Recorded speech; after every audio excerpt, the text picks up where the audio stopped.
তো খাদান চলছে এখন দুবাইতে। দুবাইতে প্রিমিয়ার হয়ে গেছে। তো এটা একটা নতুন উইন্ডো ওপেন হলো।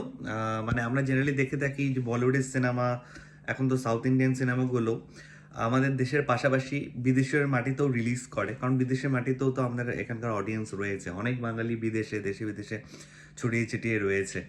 দুবাই তার মধ্যে তো অন্যতম। তো খুব ভালো লাগলো যে খাদান একটা নতুন দরজা খুলে দিল, এবং এর পরবর্তীতে হয়তো শুধু দেবদার হাউস থেকে না, বাদ বাকি যে বড় বড় হাউসগুলো রয়েছে তারাও হয়তো বিদেশের মাটিতে এই সিনেমাগুলো রিলিজ করবে। আর একটা রেভিনিউ জেনারেট করার জায়গাও কিন্তু এর পাশাপাশি উঠে আসছে।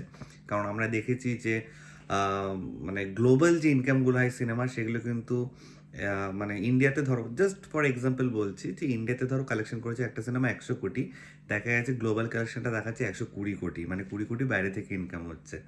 তো এটা বেশ ভালো একটা দিক। তো অল দ্য বেস্ট। আর আরও ভালো ভালো কাজ আসুক দেবদার হাউস থেকে। খাদানের যে সিকুয়েল আসবে সেটা নিয়েও প্রচণ্ড এক্সাইটেড।